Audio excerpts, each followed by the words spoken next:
I would encourage you to start earlier and finish later. These fish are here earlier than we think, and they leave later than we think.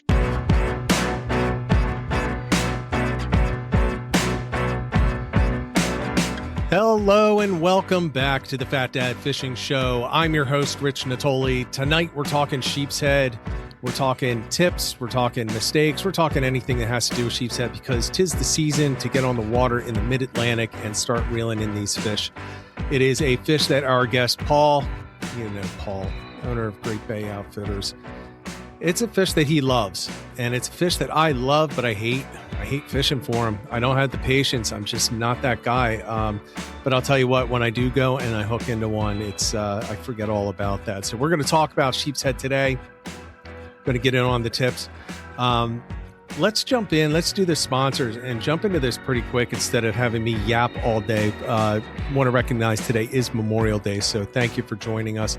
Also want to mention that this podcast, the podcast itself and the YouTube channel, but mainly the podcast, has had its biggest month ever, and that includes after we had the large break while I was out, and before that we were rolling episodes for years. And this past 30 days is well in excess of that on a per episode basis. So it's not even that I released more episodes and kind of cheated the numbers. So thank you very much. More followers, more everything than we've had. So it's great to see that. And I want to thank all of you because I know for a fact that a bunch of the people coming in are people that you recommended. So here's our Memorial Day holiday edition of the Fat Dad Fishing Show. We're going to talk about the sponsors: Great Bay Outfitters, Radio Road in Tuckerton. Again, I mentioned Paul's here. He's in the back right now, just chilling out, waiting to come on. If you're looking for anything kayak fishing related, and especially if you want to buy a new kayak, you got to talk to Paul. You got to get down there, give him a call in advance, tell him the models that you're thinking about. He'll pull them out, he'll get them back on the lagoon, and you can actually test them out on the water. Single best thing that you can do. Ignore your friend who talks about how awesome his kayak is. Ignore everybody else. Go out there, sit your butt in the kayak and pedal it around, paddle it around, motor it around, and see what's going to work for you. Check the stability, do all that good stuff. Paul will help you with that. So you're talking native, Old Town. He's got kayaks coming out his ears. Actually, he moves them very quickly, though. So every time he announces new shipments come in, that's your time to jump on it real quick because they move. They move out of there. Next one is Quad State Tune. Kevin Driscoll at 446335975. If you have a Toyota truck, even the Lexus 460 and 470, these are engine tunes. They're going to give you more torque. They're going to give you more horsepower, improved throttle response, smoother shifting, which is going to get you that better gas mileage. And look, if you're towing a trailer, if you're putting a kayak on a trailer, a boat on a trailer, you've got a Toyota, you've already got that great platform with the great engine. It can be even better. And it's just hundreds of dollars. We're not talking you're dropping $5,000 on these things. If it's not going to give you what you're looking for, Kevin will tell you. So reach out to him again, 446335975. And then me, real estate, Southeastern Pennsylvania, primarily residential. I'm with Weichert Realtors Cornerstone. I work out of the Bluebell office, actually manage that office, as well as Collegeville. You can also find me in Doylestown, Westchester. I'm all over the place, but I consider Bluebell my hometown office, even though Collegeville is literally 5 minutes from my house. So if you're looking for anything, reach out to me. Really love working with all of you and your referrals, and I greatly appreciate it. So my number is 267-270-1145 or richardnatoli.com. You can check out listings and all that other good stuff without going directly to me. All right. So with that, we're going to bring Paul on right now. Paul, welcome. Hey. Good to see you. Good to see you. Been a while. It has been a while, and I hate this view. Let me fix this. There we go. Oh, Lord. Maybe that's worse. Yeah, maybe I should zoom out again on us. Yeah, it is good to see you. It's been a really difficult start of the seasons this year because of the weather. It's been terrible. Then it was awesome. Then it's terrible again. Yep. And it looks like we're just coming out of the terrible, and we're going to head back into some nice weather, unfortunately, after the holiday. But I saw you were rewarding the first Sheepshead, and that happened. Yeah, that's pretty cool. I kind of had a hunch. Ryan's such a good stick. He's such a good angler. And I kind of figure that he may be one of the first, if not the first one of the first ones to stick one, and he came through. And he's such a good dude too. Like, I love him. He's just down to earth, really nice guy. Good content. He puts out really good like, it's stuff that you can actually learn from. So I enjoy watching his YouTube channel, and he's a customer. We've done some work for him. He puts on a ton of hours on the water. I mean, I don't think I have a customer who has more hours on his autopilot than he does. I mean, we service his motor like every year. Yeah. Good dude. Yeah. I was not shocked when I saw it was him. I actually kind of figured it would be him. There's one other person I was thinking it could be, but it wasn't. But I do know that other angler came in the day after and was posting a whole bunch of pics. So, yeah. So congrats to Ryan. Yeah, Ryan was first. So here we are. We're coming into late. I mean, it is technically shifting into late spring.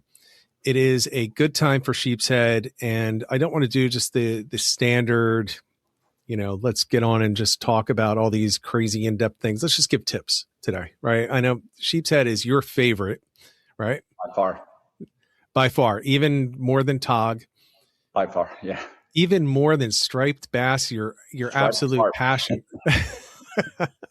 The striped carp. Yeah, and we talk about those all the time, and we typically only do like one Sheepshead per year, but we got to change that because there are just so many people focused on it. So rather than go in and do a full course on it, I don't think we need that. There's so many people catching them nowadays.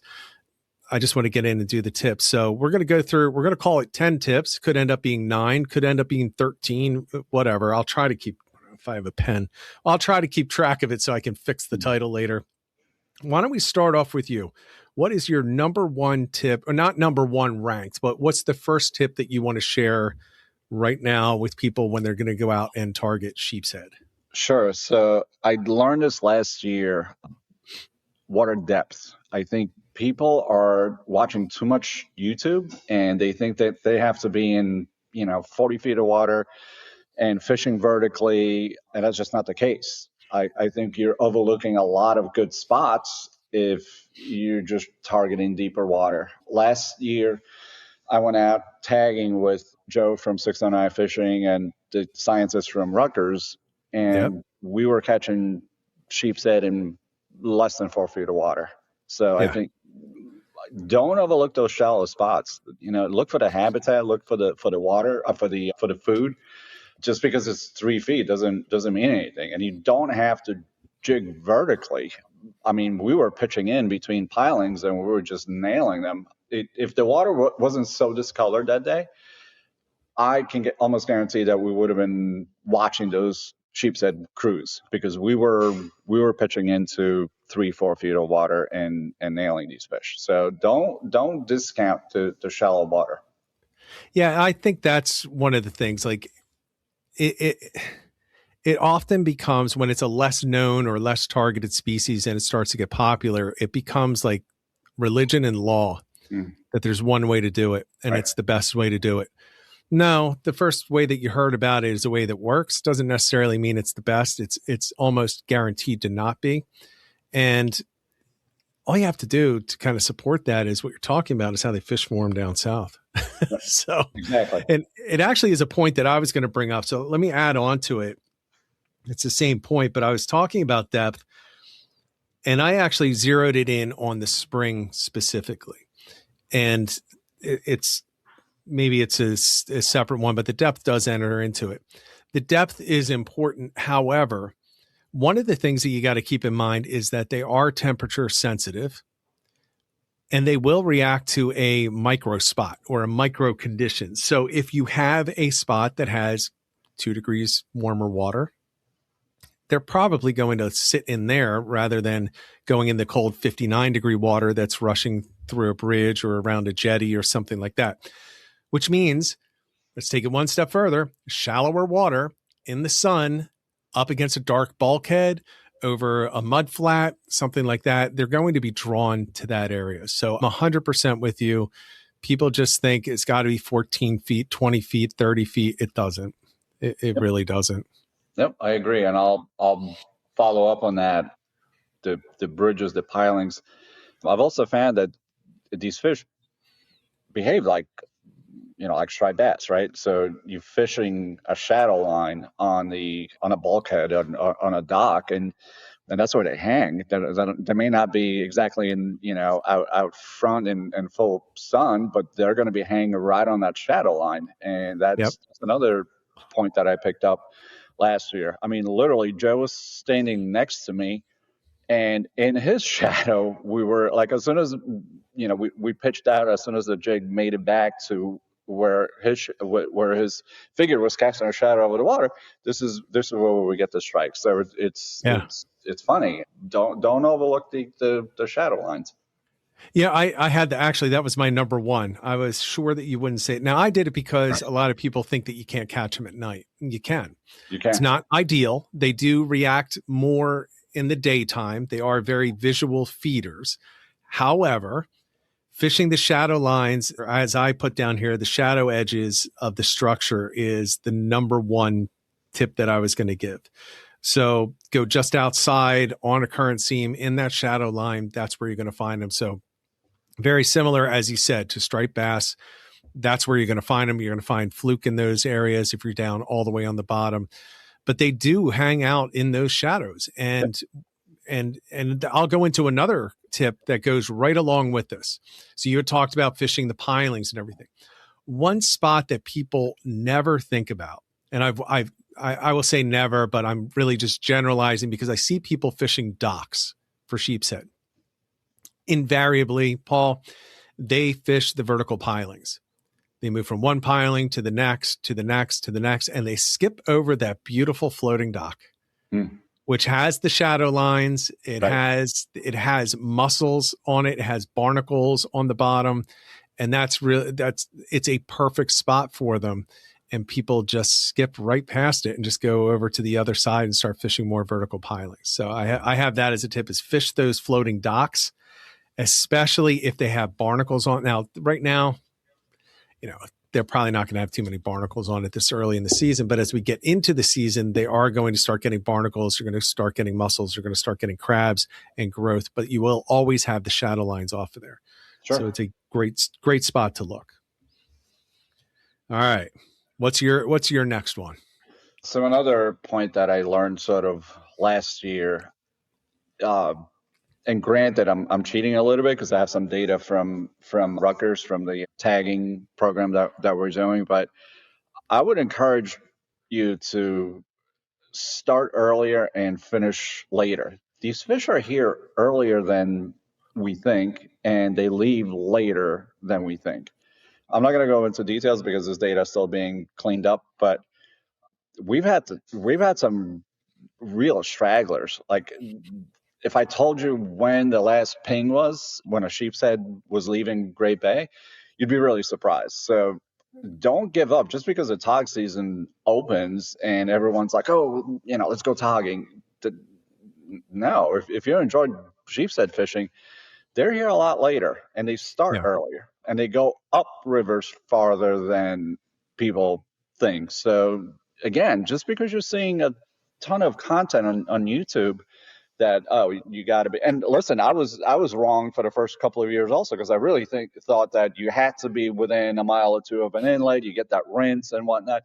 They have a higher tolerance for lower salinity than we think. So I think the point that I'm trying to make with my first 2 points is just break out of your norm, break out of what you've been hearing and watching on YouTube and social media. These fish are a little bit more flexible, for lack of a better word, and their season is longer here in southern New Jersey than we think. Yeah, that's a good point. A lot of people tend to, now sheepshead's a little different, especially in New Jersey. There's no season, right? You can fish for them whenever you want because they're not regulated today. I think they're going to be regulated soon, but they're not today. So nobody's telling you when you can fish for them. So people just make these wild assumptions that they're not going to be there. But I could tell you that I have talked to divers who have seen them well into November. Mm-hmm. I have, they've seen them early in the season. They don't typically get in early, when you're diving because it's a little cold in the spring and where it's warm late into the fall. But November in the inlets, I've heard some, thousands of them along jetties. Mhm. So yeah, I think that's a really good one. I'm going to give this one. I don't know. And I want to hear what you think about this. I went back and I really, over the past week after we talked about doing this topic, I really looked at some of the videos I had, even ones that were unpublished. I found some old footage. I realized something. Slack tide sucks. I've actually caught all my best, not sucks, but I've caught all my best fish when the water is moving. It is not dead water at the time. And I always hear people, slack's coming up, I'm going to fish for sheepshead. And I think I've even said that in the past. But when I look back at my videos, that's not when I'm catching them. I'm catching them on the full moving tide and there's two things. The biggest ones are just along the current seam. So right next to the heaviest flow, not in it, but next to it. That's where I'm catching the biggest one. So I'm going to say tip is don't stop fishing just because that tide is moving. And as a matter of fact, I would suggest fish that first hour of the incoming, fish that last hour, of both tides, because you want the water moving. It definitely does help. These are not fish that are just going to get lazy and sit there and not do anything until slack tide. Yep, agreed. These fish definitely like current. It just sort of depends. Like in Great Bay, some of the spots that I fish, once the tide starts moving, it's just not fishable. Because Right. I'm in a certain spot in almost open bay with a little bit of structure. So, if the current's ripping up 4 knots, I can't find a fishable spot. So, but for the most part, yeah. And I mean, the first time I spoke to Dan Schaefer, he told me this. He's like, dude, these fish love moving water. They love current. And it's true.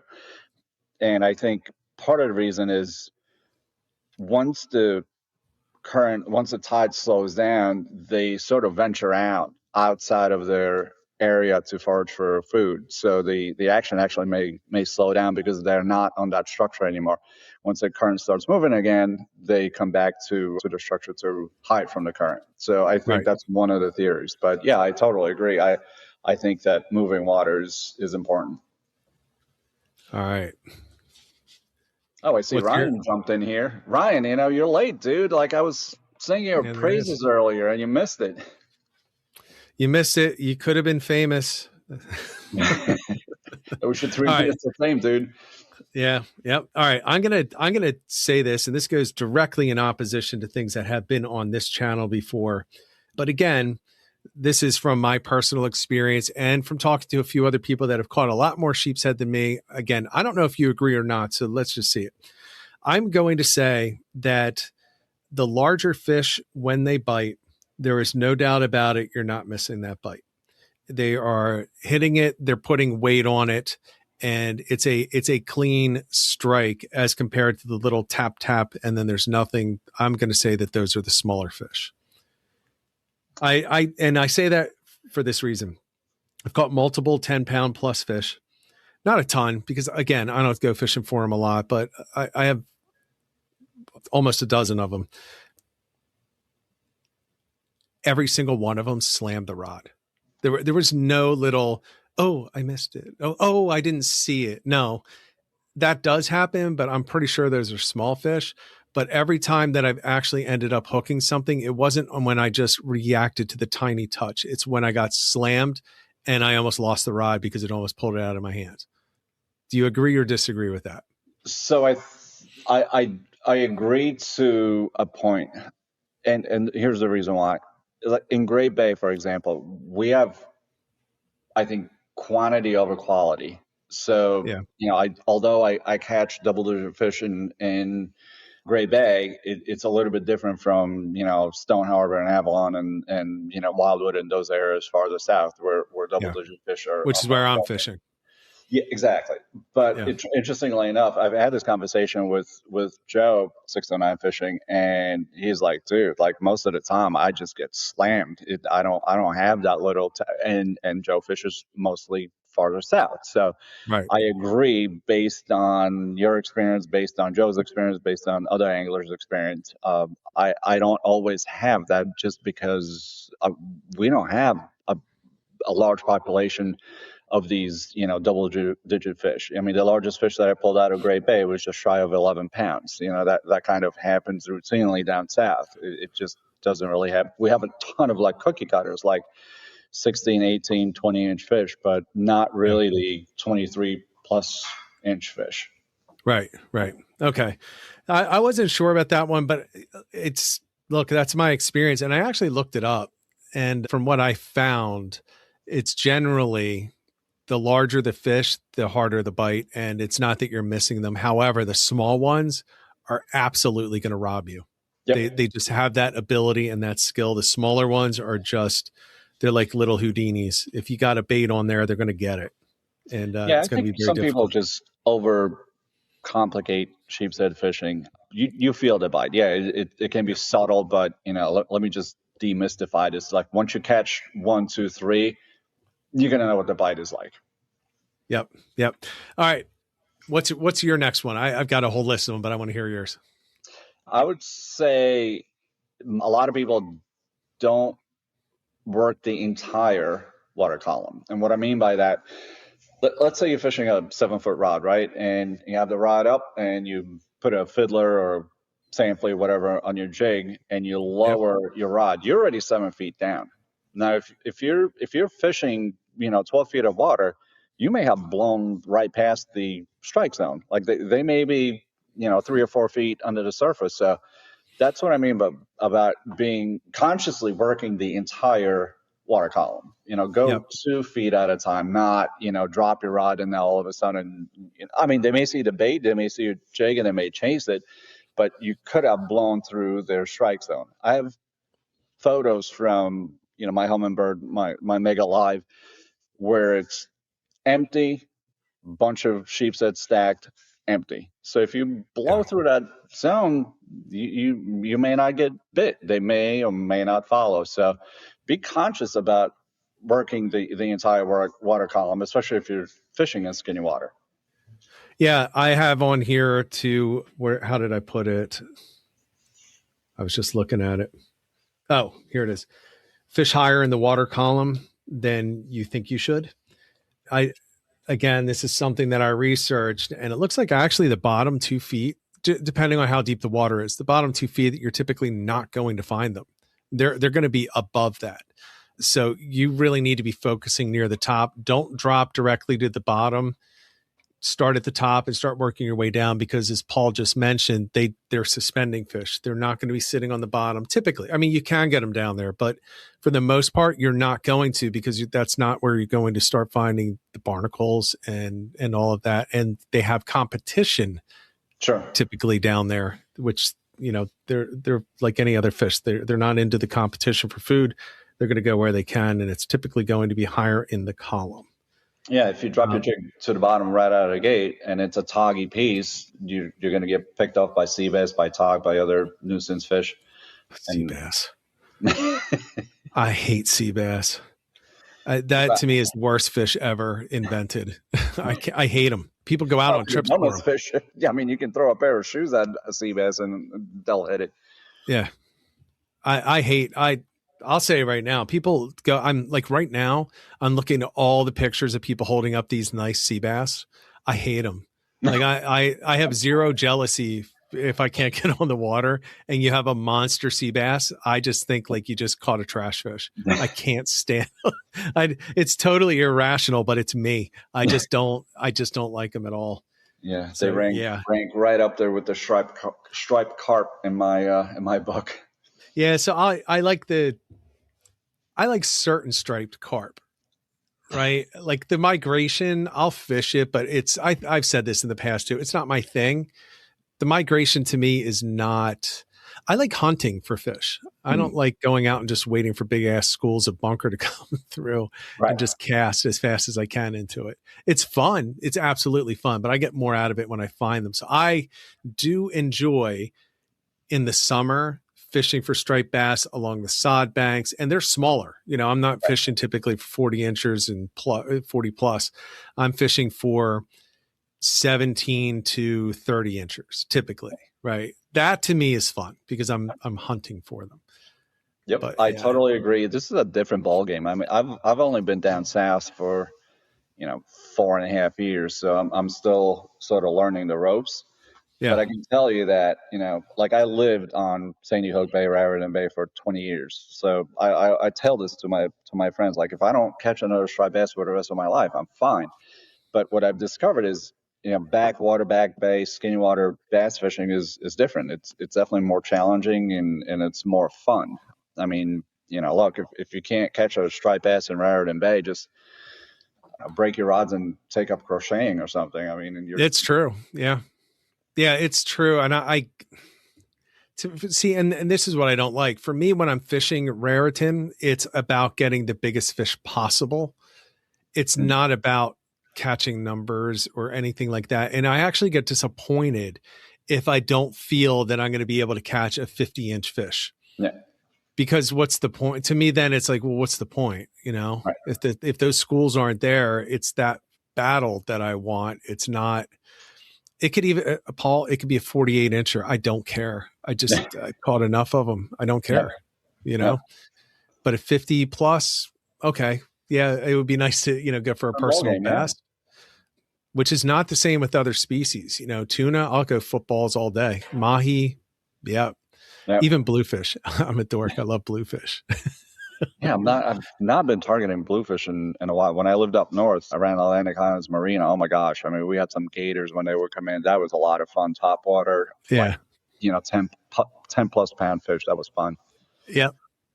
Yeah. Well, what about weak fish? Are those coming into your Yeah, view so now? actually, weak fish are there. That we're getting more and more reports from my area, around Great Bay, Yeah. and nothing ridiculous, but you know, it's encouraging that at least the reports are more consistent these days than they have been. And again, I don't have a great baseline because I've only been here for 4.5 years, but I just noticed in the past 2 seasons, for example, that weak fish are becoming more consistent. I think Rob English just had one nice one while he was fluking, so Yeah.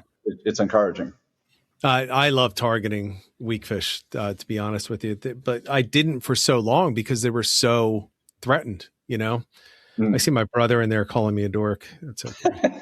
I see him next weekend. We'll have a conversation. All right. What's your next tip that you have? Okay.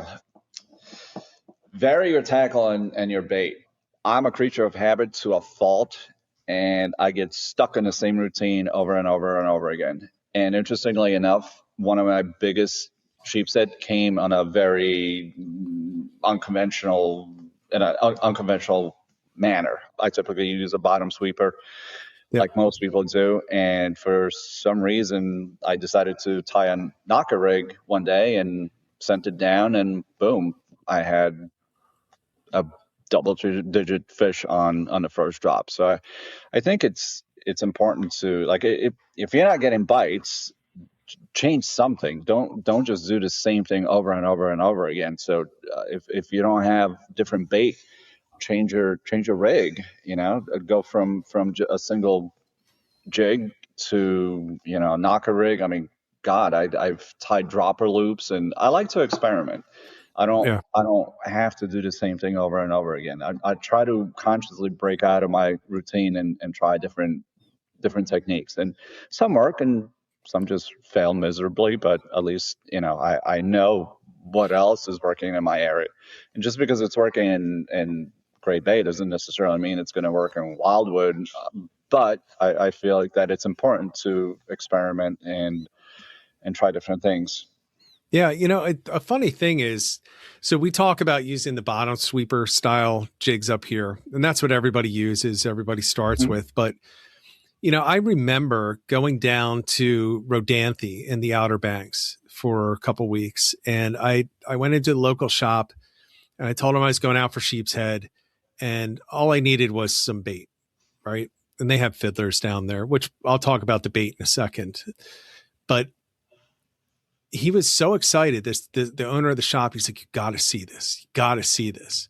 Just found these." I was like, "Oh, awesome." He's like, "If you're going for sheepshead, you got to try this. Don't use these rigs that we got." I was like, "Okay." And he pulls them out. They're bottom sweepers. I was like, "Okay, what?" What? He's like, these are the best thing. They're using them up north. I was like, yeah, we've been using them for years. He's like, oh, you must be from New Jersey. I was like, well, I fish up in New Jersey a lot. Yeah. And he's like, oh, we just got these. He's like, I'm the first south of whatever, south of Duck to have them. I was like, yeah, they definitely work. But I actually wanted to use what they were using down there. And that's the thing. They just started using them down south. They've been catching them for hundreds of years down south, right? We've all been, bottom sweepers are not like decades old. So yeah, I agree with the point. There are other things that will work, and don't limit yourself just because bottom sweepers are popular. They are very good, but there are different applications, different situations where it may not be the best thing to be throwing out there. So think about the presentation of that bait. Yeah, I think that's another reason why you just need to lay off social media from time to time and do your own thing, because you go on YouTube and a vast majority of the content that you're going to watch are bottom sweeper style jigs, and that's it. And you think that's the only way to catch sheepshead. That's just not true. Try something different. Yeah, and I'll take it one step further then. So you said try different rigs and different presentations. I'm going to say change the baits. The most popular, now this is just generalized, the most popular bait to catch sheepshead on is fiddler crabs from the Carolinas and south. It is not the most common bait used north of the Carolinas. It actually gets into sand fleas, Asian shore crabs, and green crabs. And then people go into mussels, where they start using mussel chunks. I think a lot of people don't use those because if you buy mussels, it's expensive because you have to get restaurant quality, and people just don't scrape. They don't scrape structures and pull them off. So I think that might be why it's a little further down. But I'll tell you what, sand fleas is what I've caught the best fish on because they're very popular or very common in the waters up here. But I will say this, if you want to use fiddler crabs, and this actually goes, Tim actually had this question, what's your go-to bait? Especially at this time of the season, I'm not using fiddler crabs because there's just no fiddler crabs. We don't have the numbers of them out there in the, getting into the waters. So I am using sand fleas at this point of the year, or I'm scraping.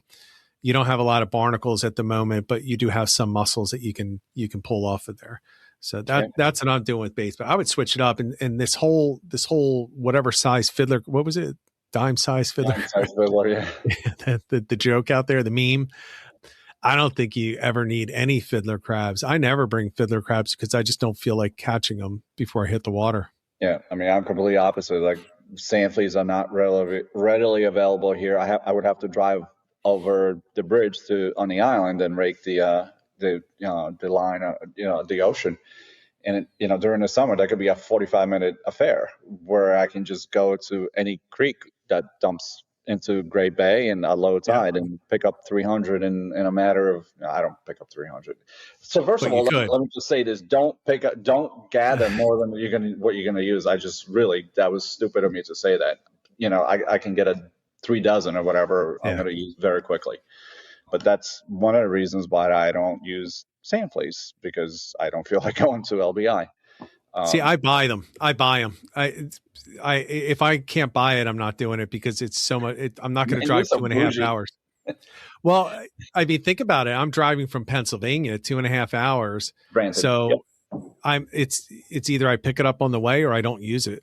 I'm not going to be searching. Now, the one exception is I will use Asian shore crabs in certain areas where there's partially submerged rock near where I'm fishing. I will pull over and flip rocks. Yep. But that's it. So there's some places near, God, I'm not even going to say. Okay. There's some places, there are some places where I will stop and I will get those, but fiddler crabs are a pain in the neck. And where I fish down near Wildwood, there are not a lot of good spots, and you have to hit it at the right tide. I'm going whenever I get there, whatever tide is at, 6:30 in the morning, that's when I'm showing up. And that's, if there are crabs there, they're crabs there. So I just buy them.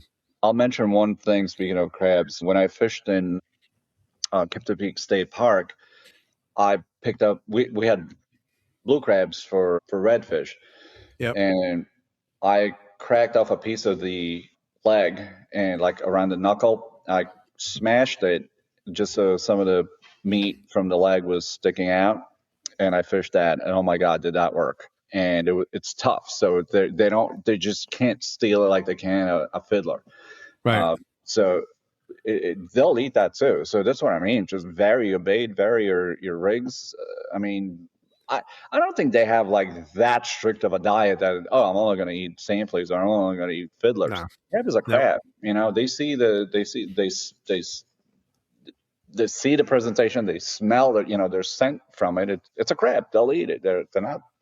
Christ, like we were on Jupiter, I think people were throwing like handfuls of catfish pellets, and the sheepshead were going nuts. They're Yeah. not, not that finicky. Right. Yeah. So be willing to change them up. If you don't have fiddlers, you can still catch them. Absolutely. By the way, shrimp works really well too. Mm. The problem with shrimp is everything eats shrimp. So then you end up with this damn sea bass again, which I hate. So I did use 2 years ago. I was on a shrimp kick, and I was using grass shrimp. If you're going to do that, you got to thread like 5 or 6 of them. It's very soft. They'll rip it off very easily. Yeah. So if you're not like really dialed into the bite, you better thread on a whole mess of them. But they do work. So if you don't have fiddlers, you don't have sand fleas, a lot of the local tackle shops, they sell grass shrimp. So that'll work. It's usually frozen with freezer burn because nobody buys it. Upseekin Bay and Not Easy Bait and Tackle, they both carry fresh grass shrimp. So I mean, there's a lot of people searching. Oh yeah, that's awesome. Okay, that's good. See, down in the southern areas, we could never get any fresh grass shrimp at all. It was always frozen. Yeah, no, and you knew.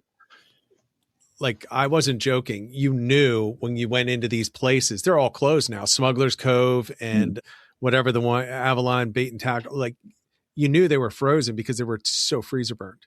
I mean, it's like you're scraping off all the ice, Yeah.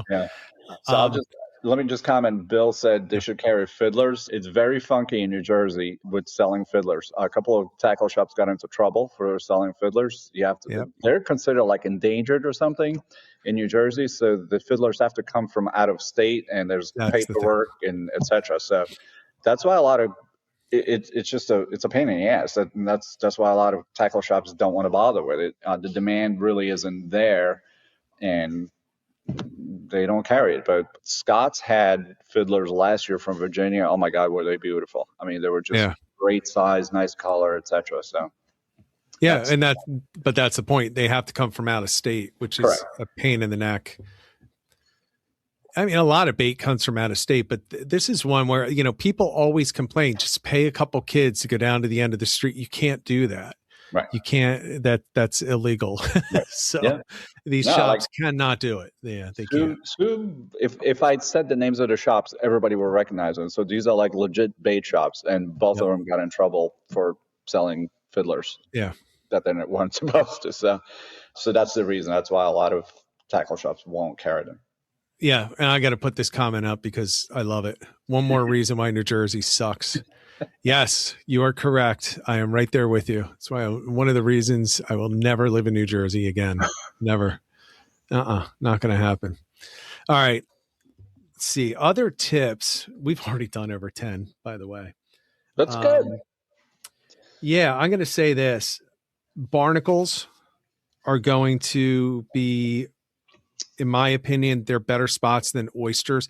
This is more for south of us, right? So where you have oyster beds, if you can find barnacles on docks, on old structures, old pilings, those to me are going to be better spots than if you're looking for an oyster bed for sheepshead, right? We're not talking about redfish or anything like that. I'm talking about specifically for sheepshead. All right.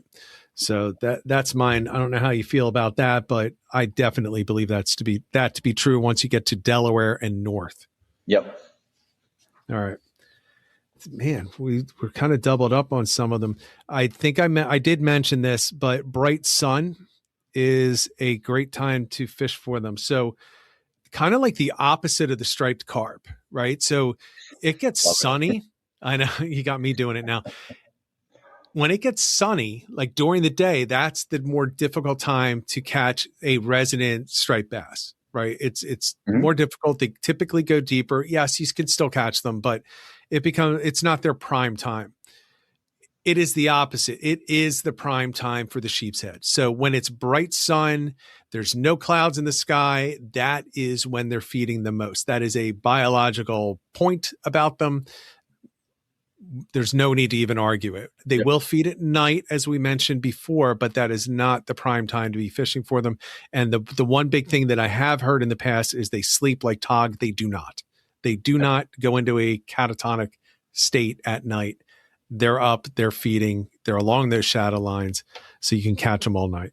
Absolutely. A friend of a friend fished for them, targeted them specifically at night, and he was pretty successful. I've never tried. I just don't see the need. I'm going to die one day, but it's not going to be on a kayak at night. So, Right. no Well, need for it. I do enjoy fishing on a kayak at night in the bays along the ICW. It Yeah. depends on where they are. So I'll burn this area. I'll just say, because it's not a spot, because it goes for miles. Paul, go and just fish the back bays of Brigantine Mhm. at night, and you will find some really good spots for the sheepshead and the striped bass at night. Yep. And actually fluke those docks along there.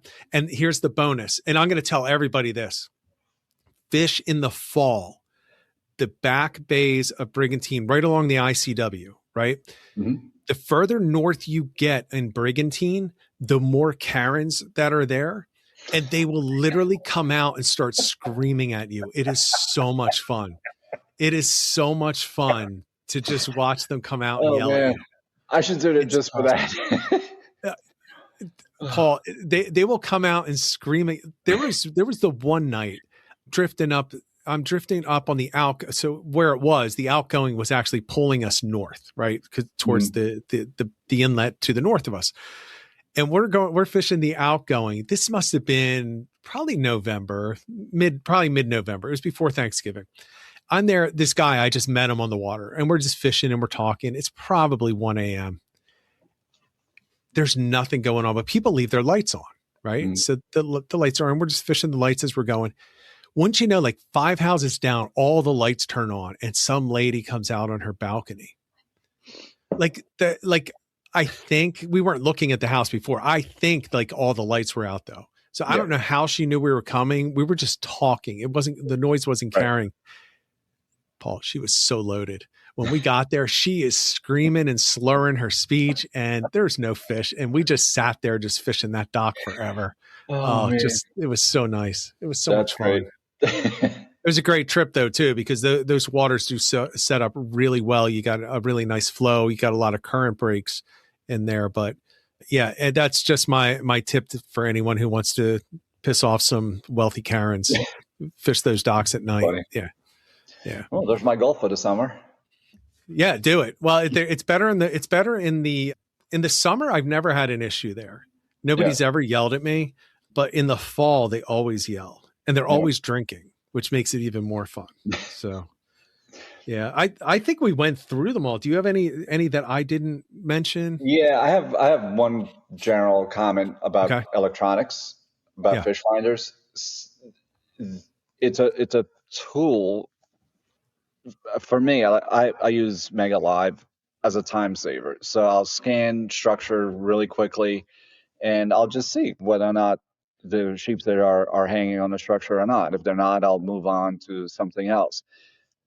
I don't understand how some guys just like horses with blinders. They stare at the screen, whether it's live scope or mega light, whatever. Watching the jig fall down like it's really necessary to see that fish, come up to the jig. Like you do realize there's a delay. It's not like Right. real time, right? Like you don't need to be so damn focused on your screen. Just fish. Like identify the structure, identify whether or not the fish are there, but don't be like so focused on your screen that you're forgetting anything else. It's a tool. It's a time saving tool for me.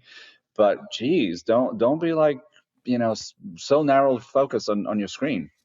I think that's a great point. And I'll say that I don't even use my electronics. So first of all, I don't have live scope. I don't, but I do have a pretty decent, well, maybe it's not considered decent anymore, but what used to be really decent imaging with the side scan and everything. So I could see fish on bridges and pilings and everything like that.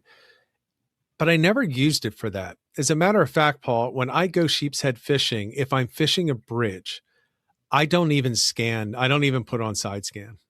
I Yep. now only use side scan if I'm looking for something specific under the water, like an old dock that I think is somewhere. Like I got snagged and I'm like, oh, maybe there's some good structure, or I'm looking for pods of bunker. That's it. Mhm. Otherwise, I don't even turn on side scan. I don't care, because what I have found is those fish can show up in a second. Sure. So you can be fishing and there's nothing on your depth finder. And, quite often in a kayak, you're strictly vertical. So I can see what's coming under. There's nothing. And then all of a sudden hit, and now they start showing up. Yep. So I don't like the comment is in there, video gamers. Yeah, it's not video gaming. At least for me, I don't like it. There only once in my life did we try to fish using live scope and fish to the live scope, and it was the most frustrating thing I've ever seen in my life. Yep. I was like, what are we doing? No, to your point, these fish move. Then not only do they move from one piece to another piece to another piece, they also move with the tide, right? So they Yep. may be in one zone in the water column during low tide, and they'll be another during high tide. So they move up and down with the tide, and side to side, for lack of a better word, Right. during. So yeah, you can't be so narrowly focused on electronics. They're fish. They swim. Right. The best part about electronics to me is the temperature gauge, which doesn't work on mine, by the way. So mine always says it's 26 degrees Fahrenheit, no matter what. Yeah. So yeah, it's pretty cold water. So I lost what I think is probably the most important for much of the year. Yep. Part of mine. And then I think the other one is, like, I don't ever look for fish, right? I don't even want to call it a fish finder. I go back to the old depth finder, because that's what I'm looking for. I'm looking for the changes in the depth and the structure and things like that. I just don't believe that you're doing yourself any favors by looking for the fish, unless you're fishing a migration and you're looking for moving schools, a bunker, or something like that. Yep. That's it. 'Cause it just tells me what side to cast on. That's pretty much all it does. So, or Yeah, I guess redfish. I use side scan to, and this is a conversation that I have fairly often in the shop with customers when I'm explaining electronics to them, because especially people who are fairly new to the sport, they really think that the fish finder is just going to find a fish, and Right. you try to explain that, like, for me, a good machine has good imaging, good side scan. I find structure. If I find a structure, I'll find the fish. So I'm not necessarily looking for those boomerangs, right? And Right. I'm looking for structure. That's what I use my electronics for. Yeah. The best use that I found for it, it makes a pretty cool picture for the cover of a live stream or something like that. When you can see, like, it looks like the layers of bacon. Right. Like, I found the fish. Shocking. You're right in the middle of the Fleet and Raritan, and I found the fish somehow. So yeah, I just don't, I think it's overrated. There's nothing, with that said, there's nothing wrong with using it. I don't judge anyone for using it. Right. It's just not the way I do it. But you don't need, to your point, you really don't need it to catch these fish. You just don't. Just know where the fish should be and go there. Yep. And if you fish it, if they're there and they're hungry, they're going to bite it. Yep. That's it. I mean, gosh, people have been catching sheepshead for decades without using sonar, and all of a sudden we feel like we need two 12-inch graphs and forward facing sonar and all sorts of other. Yeah. You really don't. Trust your instincts and explore. Boy, we really like to fall for marketing. You sure do. You need 30 colors. You need this certain rod and reel. It's like, really? Because I remember my Uncle Wally catching bass with literally a bamboo pole, just with string tied on the end of a bamboo thing. I remember fishing with him in the Outer Banks with that thing. It was awesome. Yeah. He didn't have electronics. He literally just walked into the water and just put it out there. He was catching fish. By the way, I'll tell you this: if you're fishing down in for anyone that fishes the Outer Banks in the Pamlico Sound, I had a lot of fun picking up small sheep. They were small sheepshead out in the flats, in the grass flats. And it was just I was just taking bits of blue claw, which are really easy to find because the water is only about a foot deep. So as you're just kind of I was kind of poling my way through the water. The drive had to be up. Oh my God, Paul, don't ever bring a prop drive to Pamlico Sound. Oh my God. You just leave the thing up and stand and just kind of pole your way through. As I'm pulling through, you can see the blue claws. So I was just netting them, cutting them up and using and man, talk about fun. These things are just ripping out of the grass. And you got the sand channels in between the grass. It was so much fun. It was so much fun. I must have caught dozens of them just picking off blue crabs as I was going. And the whole reason I did it is because I couldn't catch a damn red to save my life that day. So I figured, let me just try the blue claw.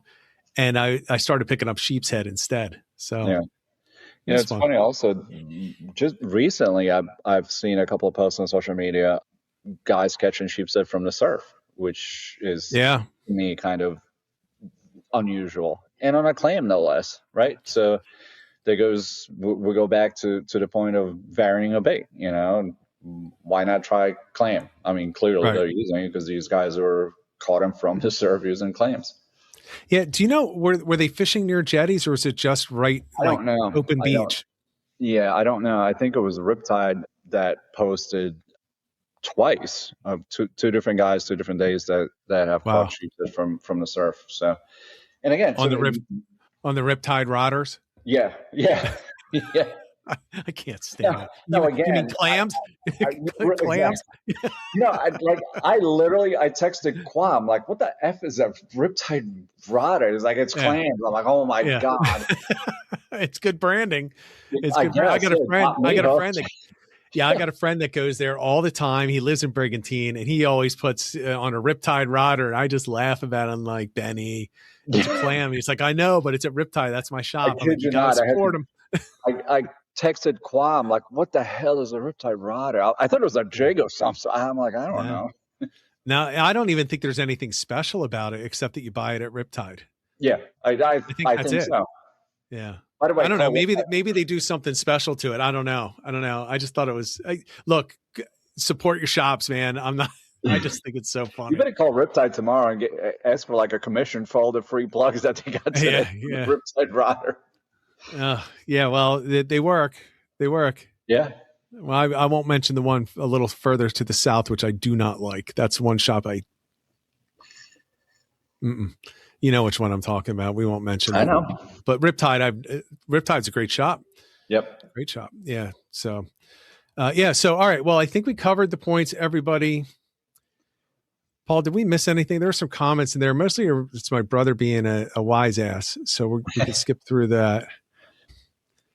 Yeah. Just people making fun of me. Yeah. Yeah. Yeah. We covered the fiddlers. I mean, that's can you use store-bought mussels? Yes, you can. So speaking of mussels, if you live in my neck of the woods, there is a crap ton of mussels in around Great Bay. Yeah. I don't think I don't know if you need a license like you do for other shellfish, but you can just pull them right out of sod banks. There's tons of them. Yeah. I don't know if let's just do the disclaimer. Check your local laws. Right. Yeah. I don't think there's an issue, but I could be wrong. But yeah, there's, especially where I fish, again, further south than where you fish, it's very easy to get mussels. You just pull up to pretty much any rock and just reach your hand in, and you're pulling handfuls of them off of there. So yeah, I would do that. Hermit crabs is being recommended if you can get them. Oh my Lord.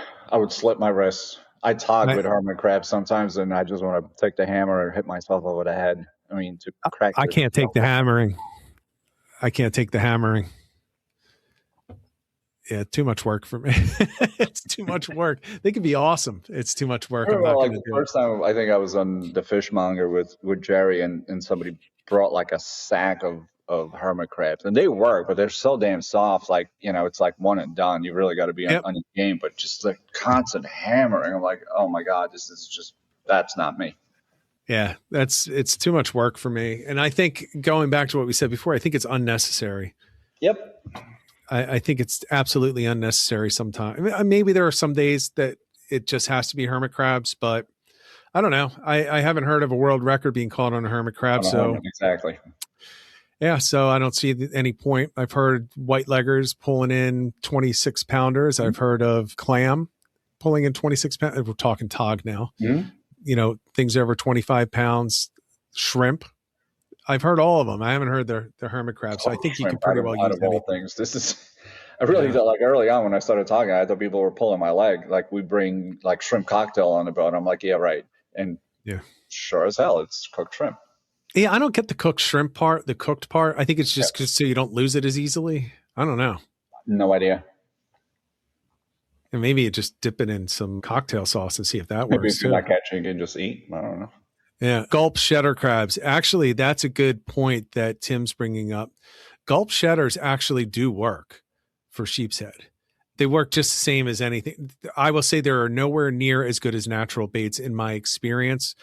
But I used to work with some guys that used gulp shedder, and they have caught on gulp shedder crabs. I have caught a sheepshead on a regular gulp when I was fishing for striped carp along a bridge, and I caught a sheepshead.